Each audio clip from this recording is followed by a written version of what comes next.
bit more about Judge Lora Livingston.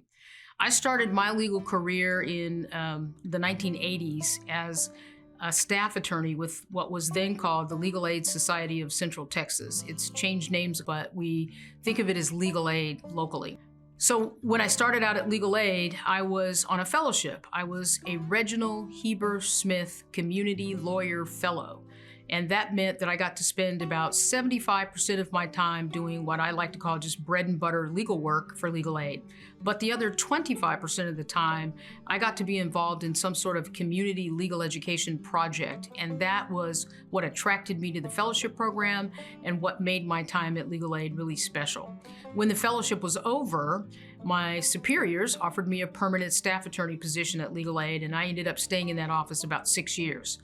After that, I went into private practice with a very distinguished lawyer here in Travis County. His name is Joel Bennett.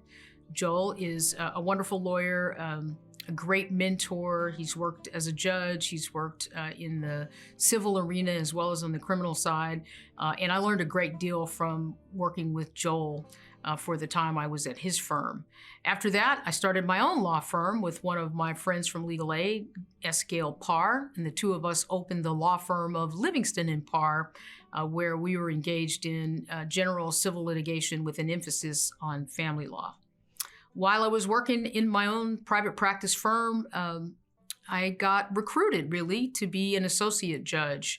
I was hesitant initially because it was going to involve a pay cut, frankly, and I wasn't sure I wanted to do that. But eventually it became clear to me that becoming a judge would really ultimately fulfill a need that I recognized in myself, that need being doing something meaningful for others.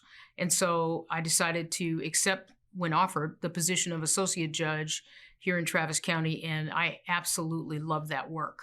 Worked on the juvenile cases, I worked in family law cases. It was fantastic, and I really enjoyed it.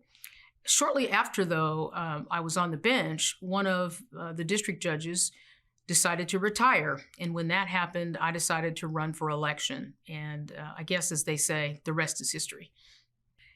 When I started back in the 90s, we needed a new courthouse then, but it took until 2022 to finally construct and cut the ribbon on a new one. That is a story all its own. But in terms of my work here at the courthouse in the 90s as a brand new judge, it was quite a learning curve for me. I had never practiced in areas of administrative law and so forth, and so I had to learn how to be a judge. I had to learn some new substantive areas of the law, and I credit my ability to adapt to this new environment to the great mentorship of my colleagues on the bench at that time and since.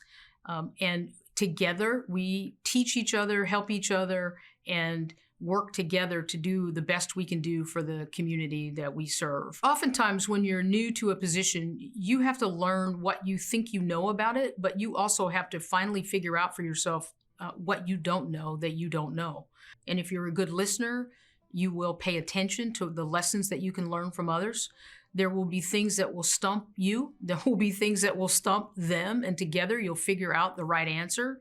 And so working with people that you trust and people that you respect is a really great way to advance the ball, to move forward in ways that are productive and effective and ultimately beneficial to the community.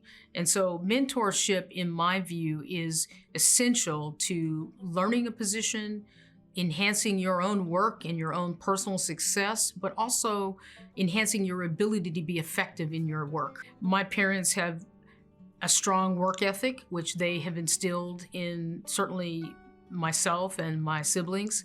And I think that solid foundation, doing a good job, doing something meaningful, doing something that is beneficial to others, that early teaching came from my mom and dad, and they support me still.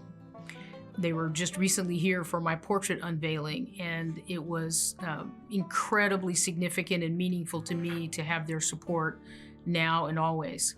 And so the family that I was born into has always been really significant. The family I'm married into, my husband is very supportive. Shout out to my dear, sweet, wonderful husband, Eric Kennedy, and our kids and grandkids. I would not be as happy in my personal life as I am. But I also am incredibly fortunate to have what I call the family I created. Everybody in what I call my Austin family, and they know who they are. I love you. And I want to thank you for all that you've done to help support the journey that I have been on since I moved to Austin. I was surprised to learn that I received this recognition because I really think of this Austin Bar Distinguished Lawyer Award as something that might be unattainable for me. When I think about those that have received it in the past, they are giants in the law. They are the people that I have looked up to throughout my entire legal career. And so now to be counted among them is something I will cherish forever. I'm so proud and so pleased to have been recognized in this way.